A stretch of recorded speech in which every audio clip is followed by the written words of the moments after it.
Televisa presenta.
Olá, eu vou falar sobre o que é a definição do reflujo gastroesofágico, que é um fenômeno físico mediante o qual o ácido do estômago regressa ao esôfago.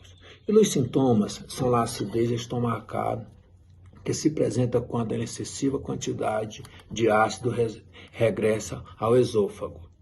Muitos pacientes descrevem como uma acidez estomacal por uma moléstia de forma um ardor localizada detrás do esternão, que sube assim ao coelho, e coelho na garganta. Os sintomas são ardor e la pressão e la acidez estomacal, que pode durar por várias horas, e normalmente se agravam depois de consumir alimentos. E ocasionalmente todos sofrimos de acidez estomacal. Se está presente como uma frequência de 2 ou 3 episódios à semana. Se sente como uma comida se queda pegada, assim, um ardor, e vamos dizer assim, uma forma de advertência é a sangue ou a perda de peso. Isso pode trazer um problema mais grave. E essa enfermidade conhecemos também como R, que é a enfermidade del reflujo gastroesofágico. Bueno, ahora vamos a hablar de los diagnósticos diferenciales de lo que es la enfermedad por reflujo gastroesofágico. Encontramos o relacionamos lo que es la esofagitis eosinofílica. Esta es una enfermedad crónica inmunomediada limitada a lo que es el esófago. Principalmente esta va a estar caracterizada por lo que son síntomas de disfunción esofágica, va a presentar inflamación esofágica, esto debido a la abundancia de eosinófilos. Esta se va a manifestar con síntomas de reflujo gastroesofágico. La clínica de la esofagitis eosinofílica primordialmente va a predominar lo que es la disfagia y va a ver lo que es la impactación alimentaria. Otros síntomas también van a estar relacionados a la clínica de lo que es el reflujo gastroesofágico, como ser la pirosis, la sensación de reflujo y el dolor retrosternal. Por estos síntomas es que los relacionamos con lo que es la enfermedad por reflujo gastroesofágico. En cuanto a otro diagnóstico diferencial, relacionamos también el estófago de Barrett. El estófago de Barrett es una enfermedad causada por lo que es el daño continuo del ácido en el esófago de pacientes con reflujo gastroesofágico, lo que obliga a sus células a cambiar. Por sí mismo, este no va a producir síntomas, solo van a estar relacionados con la enfermedad por reflujo gastroesofágico, como ser pirosis, que va a ser acidez o ardor, va a haber decurtaciones del contenido gástrico, va a haber lo que es disfagia, que es dificultad para tragar cuando hay complicaciones. También este se relaciona mucho con la enfermedad por reflujo gastroesofágico debido a sus síntomas. Para el diagnóstico de la enfermedad por reflujo gastroesofágico es fundamental realizar una correcta anamnesis. Los pacientes normalmente van a presentar síntomas típicos como es la pirosis y la regurgitación. También pueden ser diagnosticados perfectamente a través de una historia clínica. Como dije anteriormente, la pirosis y la regurgitación son los síntomas más predominantes de la enfermedad por reflujo gastroesofágico.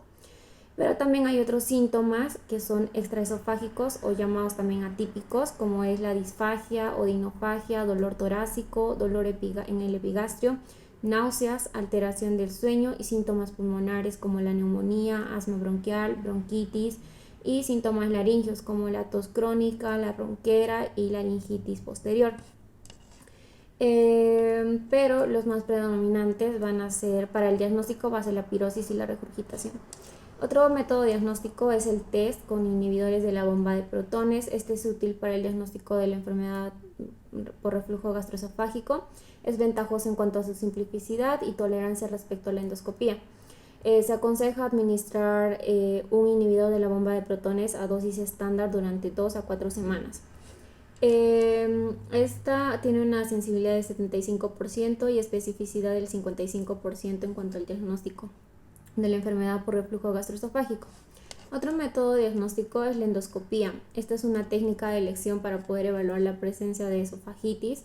Se recomienda realizar cuando hay presencia de disfagia u odinofagia, cuando los síntomas van a persistir y van a progresar a pesar del tratamiento, cuando hay síntomas extraesofágicos, que ya los mencioné anteriormente, cuando hay síntomas esofágicos en pacientes inmunodeprimidos, cuando hay presencia de masa, estenosis o úlcera en esofagograma, y hemorragia digestiva alta, anemias ferropénicas o pérdida de peso. Para valorar los hallazgos endoscópicos se suele utilizar la clasificación de Los Ángeles, que se van a clasificar en 4 grados. El grado A es cuando hay 1 o más lesiones en la mucosa, van a ser inferiores a 5 milímetros, que no se van a extender entre 2 extremos superiores de los pliegues de la mucosa. El grado B es cuando hay presencia de 1 o más lesiones de la mucosa, van a ser superiores a 5 milímetros, que no se van a extender entre 2 extremos superiores de los pliegues de la mucosa. El grado C es cuando hay 1 o más lesiones de la mucosa, que se van a continuar entre 2 extremos superiores de 2 pliegues de la mucosa, por los cuales se van a limitar al menos en el 75% de la circunferencia. Y el grado D, cuando hay 1 o más lesiones en la mucosa, que se van a limitar al menos al 75% de la circunferencia. Otro método diagnóstico es la pHimetría. Este se utiliza para confirmar la sospecha por enfermedad de reflujo gastroesofágico en pacientes que no van a responder al tratamiento empírico y presentan una endoscopía normal. Está indicado, como ya lo dije anteriormente, en pacientes con endoscopía normal que van a ser considerados para cirugía antirreflujo, y también en pacientes en los que se sospecha recidiva del reflujo gastroesofágico tras cirugía antirreflujo, y también en pacientes con síntomas atípicos. Otro método diagnóstico es la manometría, que está indicado cuando hay una posible afectación de la actividad motora del esófago y sus esfínteres. Se suele realizar antes de la colocación de la sonda de pHimetría para localizar correctamente la posición del esfínter esofágico inferior. Otro método diagnóstico es la radiografía con bario, pero este actualmente es poco útil para el estudio de la enfermedad por reflujo gastroesofágico. Normalmente esto visualiza la anatomía esofágica como en las hernias de hiato o estenosis péptica. Bueno, a continuación vamos a pasar a hablar sobre el tratamiento farmacológico de esta patología. Vamos a ver que consiste en una terapia de 3 medicamentos, comenzando primeramente por los bloqueadores de los receptores H2. Vamos a ver que estos mejoran los síntomas de la regurgitación y de la acidez estomacal, y también colaboran a la cicatrización que haya podido sufrir la mucosa del esófago debido a la hiperacidez que se presenta, ¿no? Vamos a ver que con una dosis de 2 tomas al día vamos a disminuir hasta el 50% de los síntomas. Posteriormente vamos a hablar de los inhibidores de la bomba de protones, como ser el omeprazol, lansoprazol, esomeprazol, etc. Vamos a ver de que estos medicamentos brindan alivio y también alivian en general la mayoría de todos los síntomas que se presentan, y también ayudan con el proceso de la formación de úlceras, ya que disminuyen precisamente la hiperacidez en el estómago y ofrecen una ayuda en la cicatrización. Por último vamos a hablar de los procinéticos, como por ejemplo la domperidona. Vamos a ver de que estos medicamentos van a aumentar la presión del esfínter esofágico inferior, y esto va a ayudar precisamente a prevenir el reflujo del ácido hacia el esófago desde el estómago. Vamos a ver de que mejora el movimiento de la comida en el estómago. Y vamos a ver que de esta manera no se va a producir justamente el reflujo, y también va a ayudar a mejorar todos los síntomas específicamente de la acidez. Bueno, ahora hablaremos sobre el tratamiento quirúrgico. Primero abordaremos el tema de las indicaciones que son para el tratamiento quirúrgico.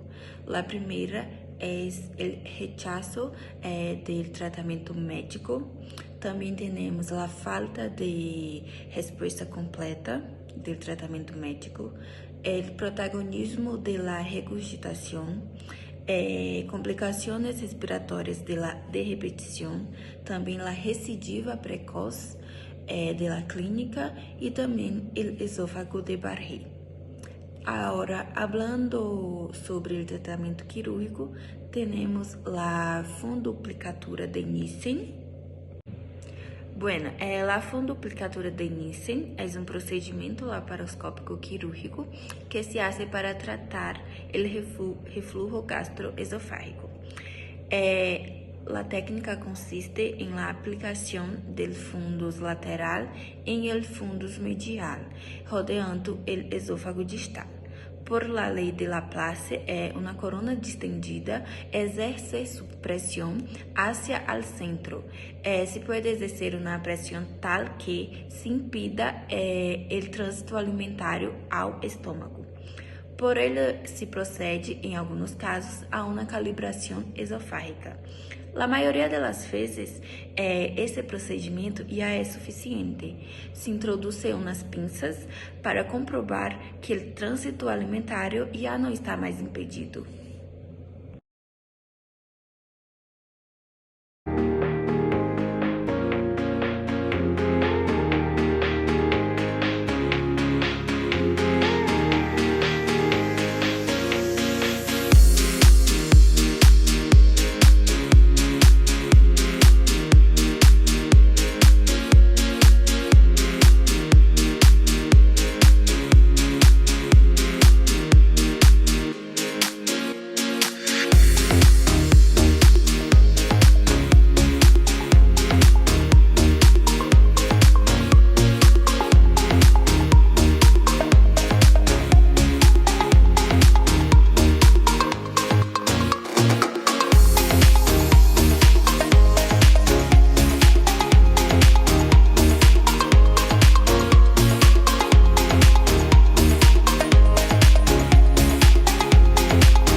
E dando continuidade do tratamento quirúrgico, o tratamento quirúrgico ele se dá de duas formas, né, com duas técnicas, bem melhor dito. Podemos utilizar o reforço da crura diafragmática ou uma outra técnica chamada Nissen laparoscópica. La primera, podemos usar a primeira técnica de reforço, uma sutura de los pilares diafragmáticos por abordagem laparoscópica. La cura não está quieta, se move em la inspiração, descende em mover-se o diafragma. Isso quer dizer, quando o diafragma se move, então há descenso de diafragmata de arriba da barra, e isso se pode quedar um pouquinho mais complicado. Efeito refluxo também se pode ser como efeito, se pode dizer como efeito refluxo hérnia. E na outra técnica, chamamos de técnica de Nissen laparoscópica. Essa se introduz o separador hepático e a câmara de secção, Dissecciona o ligamento gastrohepático, disseca esôfago e, uma vez liberado, se hace dissecção por parte posterior, tracionando o esôfago. Secciona o pípulon, secciona o ângulo de His intraabdominal e o esôfago funduplicatura. Essas são as duas técnicas.